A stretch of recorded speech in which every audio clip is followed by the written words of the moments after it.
Matrudevobhava.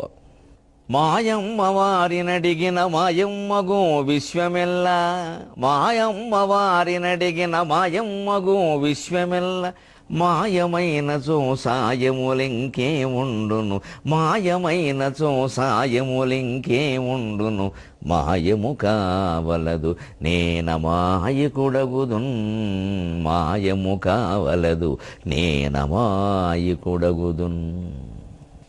ABN Andhra Jyothi ప్రేక్షక మహాశయులందరికీ నవజీవన వేదం అనే కార్యక్రమంలో 966వ భాగానికి స్వాగతం పలుకు. ఆ ఘట్టాన్ని ముగిస్తూ ఒక తుది హెచ్చరిక చేస్తోంది తరంగం.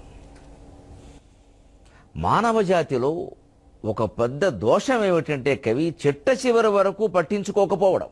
పీక మీదకు వస్తే గాని దాని గురించినటువంటి చర్యలు ప్రారంభించరు ప్రభుత్వాలు గాని, ప్రజలు గాని, తల్లిదండ్రులు గాని, అధికారులు గాని.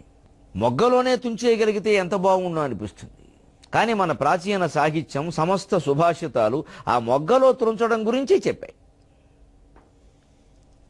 మనం అవన్నీ చదువుకుని ఆ సాహిత్యం అంతా మనదే అని గొప్పలు చెప్పుకుంటూ కూడా, ఎవరేం కనిపెట్టినా ఇది మా వాళ్ళు ముందే కనిపెట్టారని చెప్పుకుంటూ కూడా, కొన్ని వేల ఏళ్ల ఆర్ష నాగరికత మనకు ఉంది అని చెప్పుకుంటూ కూడా దాన్ని ఏమనుసరిస్తున్నాం?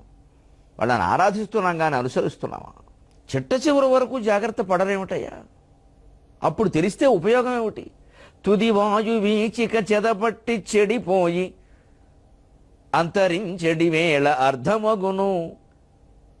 పంచభూతాలు కొన ప్రాణంతో ఉన్నప్పుడు మీకు అర్థమవుతుందా ఇంకేమీ లేదని? ఏం చేస్తారు అప్పుడు? చేయడానికి ఏముంటుంది? అన్నీ పాడైపోయాక. తుది వాయు వీచిక చెదపట్టి చెడిపోయి అంతరించెడి వేళ అర్థమగును, జీవ ప్రవాహాల చివరి బిందువు కూడా విషతుల్యమౌ వేళ వెల్లడియగు. చిట్ట చివరి చెట్టు పట్టుదప్పిన వ్రేళ్ల కులిపోయడి వేళ తేలిపోవో, కడలి కడుపులోని కడపటి చేప మీ వలలోన పడువేళ తెలియనగును. కడలి కడుపులోని కడపటి చేప మీ వలలోన పడువేళ తెలియనగును. సృష్టి ధనరాశి కంటే విశిష్టమనుచు ప్రకృతి భగవంతుడిచ్చిన వరమటంచు. సృష్టి ధనరాశి కంటే విశిష్టమనుచు ప్రకృతి భగవంతుడిచ్చిన వరమటంచు. కానీ కవి నాడు తెలిసి చేసేడిదేమి, తెలిసి చేసేడిదేమి, మీ తెలివి మాలినట్టి పనులకు ఒక చుక్క పెట్టుడిపుడే, మీ తెలివి మాలినట్టి పనులకు ఒక చుక్క పెట్టుడిపుడే. ఒక అద్భుతమైన కళారంగంలో కోట్లుగా సంపాదించుకునే అవకాశాలు మనకు వచ్చినప్పుడు ఒక నటిగానో, నటుడుగానో, దర్శకుడుగానో, మరో రకంగానో ఒక విద్యా వ్యవస్థలో గొప్ప వ్యక్తిగానో ఉండే కలహంస లాంటి జీవితాన్ని మనం కాపాడుకుంటే కలబంద రసం సేవించాల్సిన అగత్యం వచ్చేది కాదు కదా. బతుకుని అధ్వాన్నం చేసేసుకుని అలోవేరా జ్యూస్ తాగితే ఉపయోగం ఏమిటి? ఇప్పుడు కలహంస లాంటి జీవితాలండి. కళారంగంలో ఉన్నవాళ్ళు ఎవరైనా సరే, కవి, గాయకుడు, దర్శకుడు, నటుడు, చిత్రకారుడు, శిల్పి, కలహంస లాంటి జీవితాలు. కలహంసల్లా బతకవలసిన జీవితాన్ని కలిగినంత హింసకి దిగజార్చుకోవడం వల్ల కలబంద రసం గతైంది వేళ. అది మనల్ని కాపాడుతుందని. సత్యానికి ద్రోహం చేస్తే ఏదీ కాపాడదు. సత్యాన్ని మనం రక్షించుంటే భగవంతుడే కాపాడుతాడు. ఇప్పటికి కూడా ఒక మాట పెద్ద మనిషిగా చెబుతున్నా, విచారణకి ఎవ్వరు మనని ఏ విషయంలో పిలిచినా పర్వాలా, ఎన్ని గంటలు కూర్చోబెట్టినా పర్వాలా, ఆందోళన లేకుండా ఉండాలంటే మనం తప్పు చేసి ఉండకూడదు. చేస్తే ఒప్పుకుని తీరాల్సిందే. తప్పు ఒప్పేసుకుంటే వాళ్ళు ఇంక అడిగేందుకు ఏం లేదు మనని. అసలు క్షమించేటువంటి పరిస్థితులు కూడా ఉంటాయి. చాలా చోట్ల కోర్టులు కూడా ఉంటాయి. ఒక ఏడుపు ఏడిస్తే జడ్జి గారైనా అడుగుతారు. తప్పు చేయకపోతే భగవన్నామస్మరణ చేసుకుంటూ కూర్చుంటే ఎంతమంది నిఘా విభాగం అధికారులు చుట్టూ ఉండనండి. మనం తప్పు చేయలేదు, ప్రహ్లాదుల్లాగా ఉంటాం, భయపడక్కల. తన్ను నిశాచరులు పొడువ దైత్య కుమారుడు మాటి మాటికి ఓ పన్నగశాయి, పోతన గారి పద్యం. తన్ను నిశాచరులు పొడువ దైత్య కుమారుడు మాటి మాటికి ఓ పన్నగశాయి, ఓ ధనుజ భంజన, ఓ జగదీశ, ఓ మహాపన్న శరణ్య, ఓ పతిత పావనయంసు నుతించుగాని, తా కన్నుల నీరుదేడు భయకంప సమేతుడుగాడు భూవరా. రాజైనటువంటి తండ్రి ఆజ్ఞ మీద అతని భటులే అతన్ని విపరీతంగా హింసిస్తుంటే ప్రహ్లాదుడు భయపడలేదు, కనీసం కంటినీరు పెట్టల. కారణం, ఏ తప్పు చేయాల. తప్పు చెయ్యని వాడు భయపడక్కర్లేదు. విచారణాధికారుల మీద విపరీత వ్యాఖ్యానాలు అవసరం లేదు. వారి ధర్మం వారు చేస్తున్నారు. పోసాని మురళీకృష్ణ చెప్పినట్టే వారికి మనం జీతం ఇచ్చి ఆ పని చేయమని చెప్పాం. ప్రజాస్వామ్యం అంటే ప్రజల సొమ్మే అందరికీ జీతం అవుతుంది. మనం గట్టిన పనుల ద్వారానే రక్షక భటులకి, సైనికులకి, విచారణాధికారులకి, జడ్జీలకి అందరికీ జీతాలు పెడుతున్నాయి. వారు వారి ధర్మాలు వారు చేస్తున్నారు. ఆ ధర్మం చేయడానికి మనమే డబ్బిచ్చాం వారికి. కానీ ఆ నేరం ఈవేళ మన మీదకి వచ్చేసరికి విచారణకి మనం ఇంకా భయపడిపోతాం. ఎందుకంటే చేయని వాడు భయపడ్డావు. చేయని వాడికి ఎప్పటికీ ఒక ఉపాయం ఉంది. మనం చేయనప్పుడు మనం భయపడక్కల. 100 శూలాలు 16 తుపాకులు మన ముందు ఉన్నా సరే భగవన్నామం శరణ్యం ఖచ్చితంగా మనం కాపాడు. సత్యమేవ జయితే. సత్యం జయితే అనలేదండి, సత్యమేవ జయితే ఉంటుంది ముండకోపనిషత్తు. సత్యమేవ జయితే, సత్యం మాత్రమే జయిస్తుంది. ఇంకోటి జయించే అవకాశం లేదు. భయపడాల్సిన అవసరం లేదు. అసలు భయపడుతున్నామంటేనే మనం ఇంకో ఏదో ఉంది మనలో తెలిసిపోతుంది అవతల. ఎవరెవరినో ఆశ్రయిస్తున్నామంటే. దీన్ని ప్రాచీన సాహిత్యం నిజంగా నాకు ఎంత గౌరవం అంటే ఆ సంస్కృత భాష, ఆ సాహిత్యం వాళ్ళు చెప్పని విషయం లేదండి బాబు. వాళ్ళ దృష్టి ఏమిటో అసలు ఎంత బాగా చెప్పారో. పుణ్యస్య ఫలమిచ్చంతి పుణ్యం నేచ్ఛంతి మానవాక న పాప ఫలమిచ్చంతి పాపం కుర్వంతి యత్నతః. మనిషి తనకి భోగాలు కావాలని కోరుకుంటాడు, పుణ్యఫలాలన్నీ కావాలని కోరుకుంటాడు. అందుకోసం నువ్వు దాన ధర్మాలు చేయాలయ్యా, త్యాగాలు చేయాలయ్యా, నిరాడంబరంగా ఉండాలయ్యా అంటే అంత అవసరమా అండి? కొంచెం సరిపోదా అండి? 10,000 ఇవ్వాలండి, 10 రూపాయలు సరిపోదా అండి అని అడుగుతాడు. త్యాగం చేయాలా అంటే కష్టం కదండి త్యాగం అంటాడండి. నిరాడంబరంగా ఉండవా అంటే ఎలాగైనా ఉండొచ్చు కదండి. ఎలాగైనా ఉన్నప్పుడు నిరాడంబరంగానే ఉండొచ్చుగా, ఆడంబరం ఎందుకు? ఉండడు. పుణ్యఫలం కోరతాడు, పుణ్యం చెయ్యడు. కానీ నా పాప ఫలం ఇచ్చింది పాపం కుర్వంతి యత్నత. పనిగట్టుకుని ఘోరాలు నేరాలు చేస్తాడు. దాని ఫలం అనుభవించాల్సి వచ్చేసరికి 3,000,000 దేవతలు వచ్చి తన ఇంట్లో కూర్చుంటే బాగుండు అనుకుంటాడు. ఏ వ్రతం చేస్తే బాగుండు అనుకుంటాడు. దేవతలు వెర్రేళ్ళ. పరోక్షప్రియాయవకి దేవాహ పరోక్షప్రియాయవకి దేవాహ ఉపనిషత్తులు స్పష్టంగా చెబుతున్నమాట. దేవతలు ప్రత్యక్షంగా మనం చేసేటువంటి కార్యక్రమాలు చూడరు, లోపల ఉన్న అంతర్మనస్తత్వాన్ని చూస్తారు. ఇంద్రుడు అంటారని చాలామంది. అతని పేరు ఇంద్రుడు కాదండి, యదంధ్రుడు. ఉపనిషత్తులో ఉంటుంది స్పష్టంగా.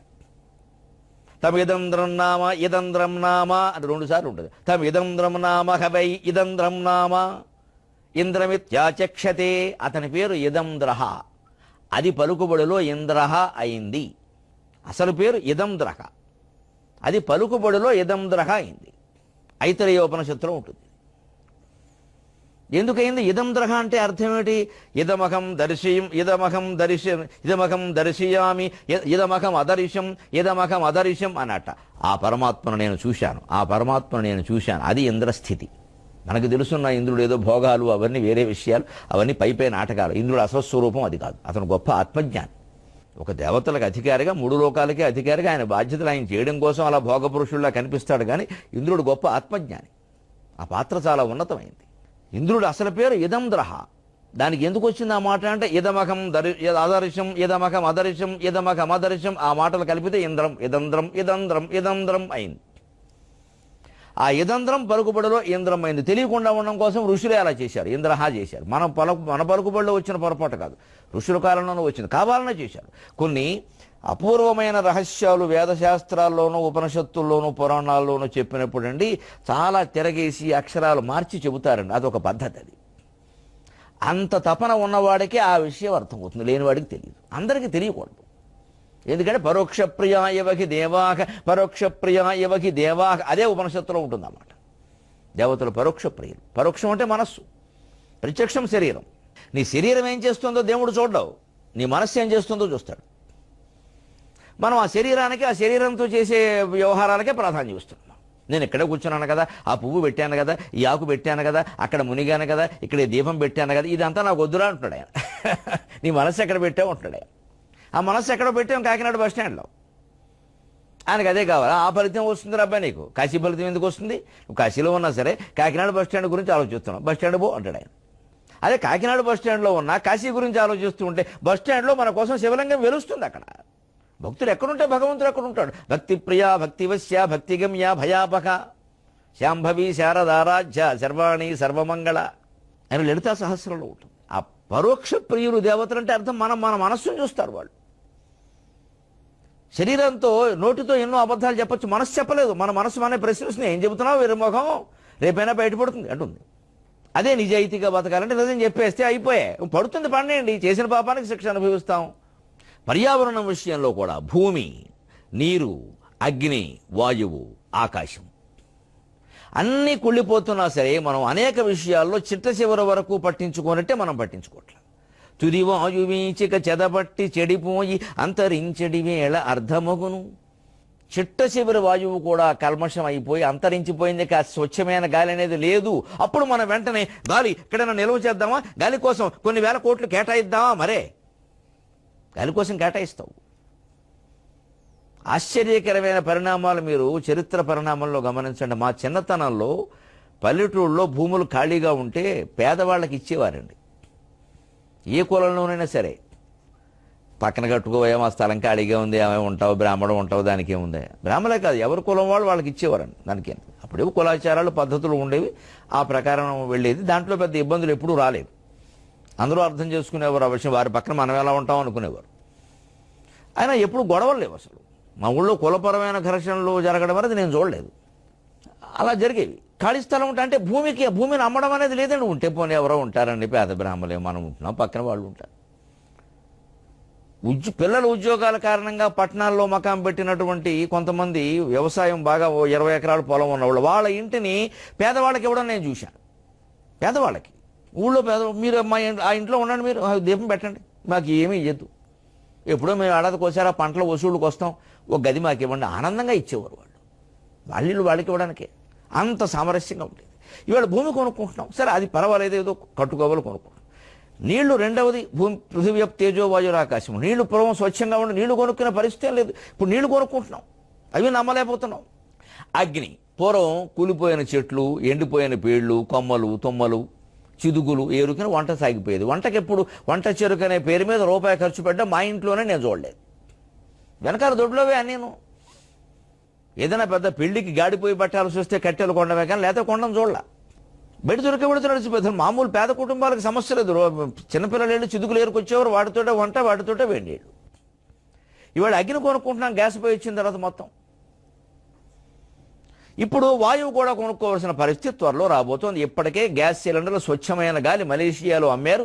15 ఏళ్ల క్రితం నుంచే మలేషియాలోనూ సింగపూర్లోనూ అమ్ముతున్నారు. చైనాలో ఇప్పటికీ విద్యార్థులు పరీక్ష కడుతుంటే బస్సులో వాళ్లతో పాటుగా సిలిండర్ పంపిస్తున్నారు, స్వచ్ఛమైన గాలి సిలిండర్, ముక్కులు గొట్టాలెట్టి. చైనాలో బీజింగ్ నగరంలో పరిస్థితి ఇది 10 ఏళ్ల క్రితమే ఉంది. సాగర ఘోషలో కూడా రాశాను నేను, అది చూసి. తర్వాత మలేషియాకి పాకింది అది. చైనా వాళ్ళు మలేషియాకి వచ్చారుగా, అక్కడి నుంచి అది పాకింది. మనుషులు వస్తే వాళ్ళతో పాటు మంచి వస్తుంది, చెడ్డ వస్తుంది. ఇప్పుడు ఈ గాలి సిలిండర్లు స్వచ్ఛమైన అమ్మడం మనకు శుభవార్త అండి. ఢిల్లీకి వచ్చింది, బొంబాయికి వచ్చింది, నిన్నగాక మొన్న హైదరాబాద్కు కూడా వచ్చింది. గాలి చిన్న చిన్న క్యాన్లో పెట్టి అమ్ముతున్నారు స్వచ్ఛమైన గాలిని. వాటర్ బాటిల్స్ అమ్మనంటే అమ్ముతారు ఇక ముందు. మనం ఇప్పుడు ఎక్కడికైనా పెడితే వాటర్ బాటిల్ పట్టుకెడుతున్నాం, ఓ పక్క గాలి సిలిండర్. ఇక ఈ శరీరం పట్టుకెళ్లకుండా ఉంటే ఇవన్నీ అక్కర్లేదు అసలు. ఇంకా దీంతో పాటు ఇవన్నీ ఉండాలి. ఇప్పుడు గాలికో సిలిండరు, వాటర్కో సిలిండరు, అగ్నికో సిలిండరు, పేలిపోవడానికో సిలిండరు. అంత దౌర్భాగ్య స్థితి. ఆ స్థితికి చేరుకోకముందే మేలుకోమని చెబుతోంది తరంగం. జీవ ప్రవాహాల చివరి బిందువు కూడా విషతుల్యమౌ వేర వెల్లడియవు. నదీ జలాల్లో చిట్ట చివరి బిందువు కూడా విషతుల్యమే. ఇక నదుల్లో ఒక్క చుక్క నీరు తాగితే చచ్చిపోతాడు అన్నంత పరిస్థితి వచ్చినప్పుడు మీరు మేలుకుంటారయ్యా? ఏం ఉపయోగం? అప్పుడు చర్యలకు ఉపక్రమిస్తారా? చిట్ట చివరి చెట్టు పట్టు తప్పిన వేళ్ల కూలిపోయేడు వేళ తేలిపోవు. అన్ని చెట్లు రకరకాల కారణాల వల్ల కొట్టేసేసి ఓ భవనాల మీద భవనాలు కట్టేసి. చిత్రం ఏమిటంటే 100 ఎకరాల అడవిని ప్రభుత్వం నుంచి తమకు రాయించేసుకుని ఆ చెట్లన్నీ కొట్టేసి పీఠాలు కట్టిన వాళ్ళు, ఆశ్రమాలు పెట్టిన వాళ్ళు మళ్ళీ మొక్కలు నాటండి అని ప్రచారం చేస్తారు. ఎంత మోసమో నిజంగాను. వాళ్ళ అడవి ఆక్రమించకుండా ఉంటే ఒక్క మొక్క ఎవడూ నాటాల్సిన పని లేదు. ఏ ప్రభుత్వాల్లో పట్టుకోవడం, రాయించేసుకోవడం, వాళ్ళు ఇష్టం వచ్చిన నరికేసేయడం, మొత్తం అక్కడ భవనాలు కట్టేయడం, అక్కడ మళ్ళీ ఓం తత్సత్ అనడం. మళ్ళీ వీళ్ళ దేశం అంతాను స్వామీజీ గారు మొక్కలు నాటమన్నారని. ముందు వారు నరికిన మొక్కలు నరకకుండా ఉంటే ఈ మొక్కలు నాటాల్సిన పని లేదు. చెట్లు నరికేస్తారు, మొక్కలు నాటిస్తారు. ఇదో పెద్ద ప్రచారం ఇక్కడ. ఆ చిట్ట చివరి చెట్టు పట్టు తప్పిన వేళ్లతో కూలిపోయే వరకు మనకి అర్థమయ్యే పరిస్థితి లేదు. ఇక ఒక్క చెట్టు కూడా లేని పరిస్థితి. నేను ఒక్కతినే ఉన్నాను, ఒక్క చెట్టునే, అది కూడా వేళ్ళు కూలిపోతున్నాయి అంటే అప్పుడు మేలుకుంటాం అనమాట. కడలి కడుపులోని కడపటి చేప మీ వలలోన పడువేళ తెలియనకు. సముద్ర గర్భంలో ఉండే చిట్ట చివరి చేప ఇంకా నేను ఒక్కదాన్నే ఉన్నానయ్యా, నా తర్వాత వచ్చేవాడు మత్స్యావతారమేనయ్యా, ఆయన మీ సంగతి చూస్తాడయ్యా అని చెబితే ఆ చేపనన్నా మనం పట్టుకోవడం ఆపుతామా? దానికి హెడ్ కటింగ్ చేయాలి, అమెరికాకి పంపించాలి.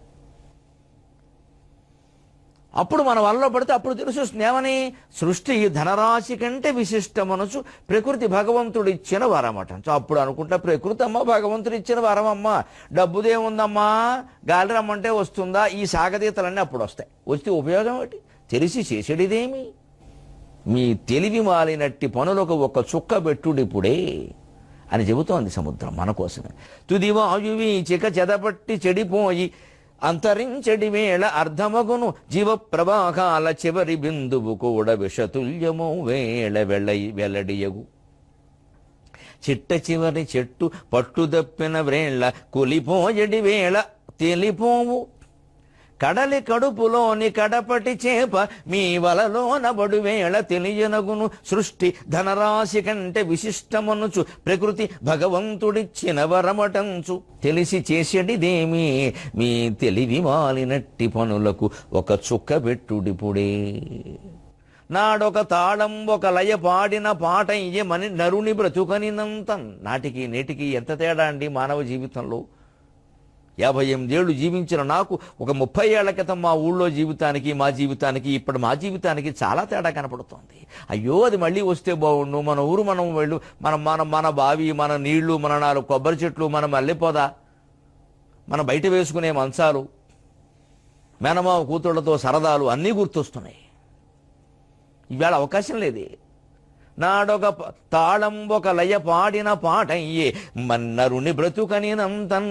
నేడది డబ్బుల గలగల నేడది డబ్బుల గలగల వీడని పెను మరల మ్రోత విసుగైపోయన్. నేడది డబ్బుల గలగల వీడని పెను మరల మ్రోత విసుగైపోయన్. ఆనాడది త్యాగరాజ కీర్తన, ఈనాడొక రోగి ఆర్తనాదం. మానవ జీవితం ఆనాడు త్యాగరాజ కీర్తన, ఈనాడు రోగి ఆర్తనాదం. నాడొక తాళంబు ఒక లయ పాడిన పాటయ్య నరుని బ్రతుకనినంత. ఒక గొప్ప తాళం, ఆది తాళం, ఒక లయ, ఒక మధురమైన సంగీతం. ఇవాళది డబ్బుల గలగల, అందరి చేతుల్లో డబ్బులున్నాయి, ఎవరికి ఆరోగ్యం లేదు, ఎవరికి ఆనందం లేదు. ఎందుకు ఆనాడు బ్రతుకు త్యాగరాజ కీర్తనలా ఉండేదండి. సావకాశంగా బతికేవారండి మనుషులు. ఒక 30 ఏళ్ల క్రితం వరకు కూడా ఆ ప్రపంచం ఉందండి. 1980 వరకు ఉందండి, పర్వాలేదండి. 80 తర్వాతే విపరీతమైన మార్పులు వచ్చాయండి.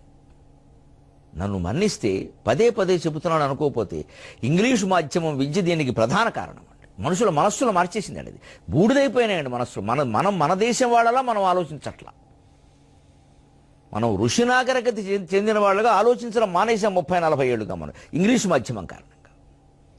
పసిపిల్లల మనస్సులో మారిపోయినప్పుడు ఇంకా వాళ్ళే ఇప్పుడు పెద్దవాళ్ళు అయ్యారు. 85వ సంవత్సరంలో 1వ తరగతిలో చేరిన పిల్లాడికి 5 ఏళ్ళు ఉంటాయి కదా, వాడికి ఇప్పుడు ఎన్ని ఏళ్ళు ఉంటాయి ఆలోచించండి, 40 ఏళ్ళు ఉంటాయి. ఇప్పుడు ఆ పరిస్థితులు అందరూ అవే, ఆలోచనలు అలాగే ఉన్నాయి. డబ్బు సంపాదించడమే, నెంబర్ 1 అయిపోవడమే, ఏలేయడమే మొత్తం అందరినీ, అంతే. అప్పుడు పాఠాలు అలా ఉండేవి కదండి. గడపలన్నిటిలోన ఏ గడప మేలు, మగలక్ష్మి నివసించు మా గడప మేలు. గడపలన్నిటిలోన ఏ గడప మేలు, మగలక్ష్మి నివసించు మా గడప మేలు. అరుగులన్నిటిలోన ఏ అరుగు మేలు, పండితులు కూర్చుండు మా అరుగు మేలు. వీధులన్నిటిలోన ఏ వీధి మేలు, మంచివారున్నట్టి మా వీధి మేలు. ఊరులన్నిటిలోన ఏ ఊరు మేలు, పాడి పంటలు గల్గు మా ఊరు మేలు. ఇది మేము 2వ తరగతిలో చదువుకున్న పాఠం. ఇటువంటి పాఠాన్ని ఇప్పుడు చూపించండి సిలబస్ మొత్తం మీద, ప్రణాళిక మొత్తం మీద. దీన్ని సరదాకి ఆకర్షణ కోసం ఆడపిల్లల్ని అటు కూర్చోబెట్టి మగపిల్లల్ని ఇటు కూర్చోబెట్టి వీళ్ళతో ఊరులన్నిటిలోన ఏ ఊరు మేలు అనేది వీళ్ళు ముందుకు వచ్చి ఎలా అన్నాం. మేము అంతకంటే వాళ్ళకంటే ముందుకు వచ్చి సరదాకి పాడి పంటలు గలుగు మా ఊరు మేలు అన్నాం. ఈ పోటీలోనే మాకు అర్థమైంది ఏంటంటే గడప ఎప్పుడు పసుపు రాసి కుంకుమ బొట్టతో కళకళలాడిపోతూ ఉండాలి, అది జీవితం. అరుగంటే ఊరికే మనం ఏదో పడుకోవడానికో కూర్చోడానికో కాదు, పండితులు వచ్చి కూర్చోవాలి మన అరుగు మీద, ఉపనిషత్తులు మాట్లాడాలి, పురాణాలు చెప్పాలి, సద్వాక్యాలు చెప్పాలి. నాన్నగారు ఎవరినో పిలవమంటున్నారు, మావయ్య గారిని ఊళ్ళో ఉన్నట్టు పెద్ద పండితులట, ఆయన మనం వెళ్ళి పిలవాలి. అవన్నీ మాకు మనసులో తోచేవి. ఎందుకంటే పండితులు కూర్చునే అరుగు మేలు అన్నారు, అపార్ట్మెంట్లు కట్టుకునే అరుగు మేలు, అద్దెకిచ్చుకునే ఇళ్ళు మేలు అనే పాఠాలు మేము చూడలేదు. దుకాణం పెట్టుకునే అరుగు మేలు, లాభం సంపాదించే మనిషి మేలు అని చూడలేదు ఎప్పుడు. అసలు ఆ పాఠాలు లేవు అవి. వీధి మేలు అంటే ఈవేళ మనం ఏమంటాం, అన్ని లైట్లు వెలుగుతూ ఉంటాయి, సినిమా హాల్ ఉండాలి, లేకపోతే ఇంకా బ్యాంకులు ఉండాలి, అలా అనలేదండి. మంచివారు ఉన్నట్టి మా వీధి మేలు అవురా నా ప్రాచీన భాష, నా ప్రాచీన జాతి. 30 ఏళ్ల క్రితం అండి. నా బతుకులోనే ఇంత మార్పు కనిపిస్తుంది, నా జీవితంలోనే. మన అందరి జీవితాలు ఆలోచించుకుందాం. మన కళ్ళ ముందు మారిపోయిందండి సమాజం దారుణంగా. మనం చూస్తూ ఉండగా, ఏదో చూస్తుండగానే ప్రాణాలు పోయాయమ్మా అన్నట్టు మనం చూస్తూ ఉండగా, ఈవేళ ఎవ్వరం కూడా వీధి అంటే సౌకర్యాలున్న వీధి, సుఖాలున్న వీధి, విలాసాలున్న వీధి అని మాట్లాడతాం కానీ, సిమెంట్ రోడ్లున్న వీధి అని మాట్లాడతాం కానీ, మంచివారు ఉన్నట్టు వీధి అని మనకు తోచదండి. అసలు అది ఆ మాట రాదండి. అసలు నువ్వు ఎందుకు చదువుకున్నావు అంటే, నేను మంచివాడుగా ఉండడం కోసం, నేను జ్ఞానం కోసం చదువుకున్నాను అని ఒక్క విద్యార్థిని ఉభయ తెలుగు రాష్ట్రాల్లో మీరు అనిపించగలిగితే, ఆ విద్యార్థి తల్లిదండ్రులకు నేను శిరస్సు ఉంచి పాదాభివందనం చేస్తానండి. చిన్నపిల్లాడైనా సరే, వాడు బుద్ధుడు, వాడు గాంధీ, వాడు వశిష్ఠుడు, వాడు శ్రీరాముడు, వాడు వివేకానందుడు. నేను జ్ఞానం కోసం చదువుకుంటున్నా, సత్ప్రవర్తన కోసం చదువుకుంటున్నా, ఉద్యోగాల కోసం, డబ్బుల కోసం కాదు. ఒక్కడుంటే చాలండి, కాడు గడిగేద్దాం. ఆ భావన పిల్లల్లో కల్పించాలి, తల్లిదండ్రులు కల్పించాలి, ఉపాధ్యాయులు కల్పించాలి. ర్యాంకుల గురించి వాళ్ళ గొడవ, మార్కుల గురించి మన గొడవ, మూర్ఖత్వం వదలక వాడి గొడవ. ఊరు ఏం ఊరు మేలంటే, పాడి పంటలు కలుగు మా ఊరు మేలు. 4 పశువుల పాడెక్కడ లేకపోతే, ఆవు పాలో గేదె పాలో లేకపోతే అది ఊరా? ఆ ఊళ్ళో దొరకాలి. ఆ డైరీ ఈ డైరీ నుంచి ఆ ఊరు రావడం ఏంటండి లారీలో. వాళ్ళు అక్కడేమో శీతల కేంద్రాల్లో నిల్వ చేసి పంపిస్తున్నారు. నగరాల్లో దుకాణాల ముందు, కిళ్ళి కొట్ల ముందు, కిరాణం కొట్ల ముందు పెడుతున్నారండి పాల ప్యాకెట్లు. తెల్లరకట్ట 4ంటికి వస్తే పొద్దున్న 10 వరకు అక్కడే ఉంటున్నాయండి. మొత్తం వాసన వస్తున్నాయండి. అవన్నీ బ్యాక్టీరియా పట్టేసిందండి వాటికి. ఆ పాలే మనం వాడుతున్నామండి, ప్యాకెట్ల పాలు. ఒక ప్రముఖ డైరీ సంస్థ వాళ్ళు ఒక్క సంవత్సరంలోనే 70 లక్షల లీటర్ల నీళ్లు పాలు పారబోశారు బయట. 7 లక్షల లీటర్లు అండి, మన్నించండి, 7 లక్షల లీటర్ల పాలు బయట పారబోశారండి ఒక్క సంవత్సరంలోనే. వాళ్ళే చెప్పారు స్వయంగా విషయాన్ని. ఏం చేస్తున్నావు, వచ్చే పాలల్లో కల్తీ ఉంది, మా పరీక్షలు మాకుంటాయి కదా, చూస్తే తేలుతున్నాయి, ఇవి సప్లై చేసామంటే మా కంపెనీ పరువు పోతుంది, మా సంస్థ పరువు పోతుంది, అందుకని మేము పారబోసాం. మరి ఆ నష్టం వాళ్ళదే కదండి, వీళ్ళదే, ఎవరిదైనా. ఆ పాలే మనం కొనుక్కుంటున్నాం. అవి తెల్లరగట్ట 4ంటికి వస్తున్నాయి, అక్కడ బయట పెట్టేస్తున్నారు. అక్కడ న్యాయానికి అవి ఫ్రిడ్జ్లో పెట్టాలి. 4 డిగ్రీలు ఉష్ణోగ్రతలో ఉండాల్సిన పాలు 30 డిగ్రీల ఉష్ణోగ్రతలో ఉంటున్నాయి, చెడిపోవా? అవి మనం కొనుక్కుంటున్నాం, అవి వాడుతున్నాం. మరి ఊళ్ళోనే గేదెలుండి వాళ్ళు పట్టుకొచ్చినట్టు వెంటనే ఆ పాలు అప్పటికప్పుడు కాచుకున్నాడు, హాయిగా గుమ్మపాలు కాఫీ తాగం, ఏ రోగాలు రాలేదు. వీళ్ళు పాల కల్తీ అనేది పాపాల కల్తీ కంటే భయంకరంగా ఉంది. అందుకే జీవితం ఆవేళ త్యాగరాజ కీర్తన, ఇవాళ రోగి ఆర్తనాదం. ఒక ఊరంటే ఎలా ఉండాలి, పాడి పంటలు ఉండాలి. ఒక వీధి అంటే ఎలా ఉండాలి, మంచి వాళ్ళు ఉండాలి. కట్టడాలు బిల్డింగుల గురించి మాట్లాడద్దు, సౌకర్యాల గురించి మాట్లాడద్దు, సిమెంట్ రోడ్డు గురించి మాట్లాడద్దు. మంచి వాళ్ళు ఉన్నారా? ఆపదొస్తే ఆదుకునేవాడు ఒక్కడైనా ఉన్నాడు, ఆడగానే మొగగానే ఎవరైనా. ఎంతమంది ఉంటే అంత మంచి వీధి. మీ ఇంటికి ముందు అరుగు ఉండాలి, ఎవరైనా వస్తారు, కూర్చుంటారు, పడుకుంటారు, మీకు హక్కు లేదు దాని మీద. అరుగు అతిథుల కోసం, మన కోసం కాదు. వీళ్ళు అరుగులు ఎక్కడండి, తలుపులే లేవు, పొలాలకు గట్లు లేవు, ఇళ్లకు అరుగులు లేవు. ఎవరైనా వస్తే మనకు అనుమానం, వాడికి మెనుభూతం. విశాలత్వం పోయింది మనుషుల్లో. ఎందుకంటే ఆలోచనల్లో లేనిదే అరుగుల్లో ఎక్కడి నుంచి ఉంటుంది. ఇక గడప కళకళలాడాలంటే ఇల్లాలు. గడప అంటే ఇల్లాలు. గృహిణీ గృహముచ్యతే.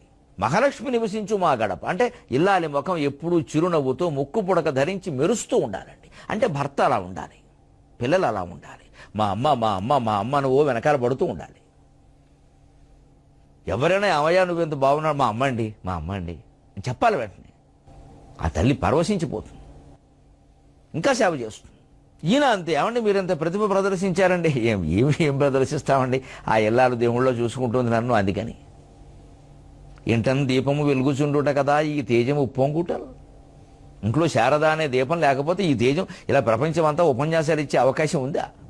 ఇంటం దీపము వెలుగుచుండుట కదా ఈ తేజము ఉప్పొంగుటల్. వింటన్ పువ్వులు దూసినప్పుడు గదా విన్యాసముల్ వేషముల్. మింటన్ మబ్బులు మూగినప్పుడు గదా మేనెల్ల వర్షించుటల్. కంటన్ నీరది క్రమ్మినప్పుడు గదా కావ్యములు పొంగుటల్. ఈ మనిషికి ఏం కావాలో ఏం చేయాలో అలా చేసి ఉండి అంత ప్రేమగా ఇల్లాలు చూసుకోబట్టి మనం ఓహో మాట్లాడుతున్నాం వేదికలెక్కి. ఏం మాట్లాడతాం? లేతే ఈ ప్రేమ భర్తకి లేకపోతే, పిల్లలకి లేకపోతే, ఆ ఇల్లాల ఈ మొహంలో చిరునవ్వు లేకపోతే ఇల్లు కలకల్లాడుతుంది. ఎలా ఉంటుందండి? అంటే నీ తల్లిని చూసుకోవడం ముఖ్యం, నీ అరుగుని విశాలంగా అతిథుల కోసం అట్టిపెట్టడం ముఖ్యం, నీ హృదయాన్న సైతం పరోపకారానికి ప్రాతిపదికగా చెయ్యి, నీ వీధిలో మంచివాళ్ళు ఉండేలా చూసుకో, అందులో మొదటి మంచివాడు నువ్వే. నీ జీవితం అంతా సత్ప్రవర్తన కోసం, సాఫ్ట్వేర్ ఉద్యోగం కోసం కాదు. మీ ఊళ్ళో పాడి పంట లేకపోతే అది ఊరు కాదు, వల్లకాడ కింద లెక్క. ఇవాళ పాడి లేదు, పంట లేదు, రాజకీయాలు మిగిలే పల్లెటూళ్ళలో. ప్రతి పార్టీలు మాత్రం 3 పార్టీలు కాదు 4 పార్టీలు ఉన్నాయి పల్లెటూళ్ళలో. నాటికి నేటికి ఇంత జీవితం మారిపోవడానికి ఇది ప్రధాన కారణం. ఎందుకు వాళ్ళు అంత త్యాగరాజ కీర్తనంత హాయిగా జీవించారండి? ఈ చెత్తని వదిలించుకోవడానికి వాళ్ళు పూర్వం పల్లెటూళ్ళలో ఉన్నవాడు అనుసరించిన ఉపాయం ఏమిటో తెలుసా? 23:30 గంటల్లో చెబుతా, సాక్ష్యాధారాలతో సహితంగా.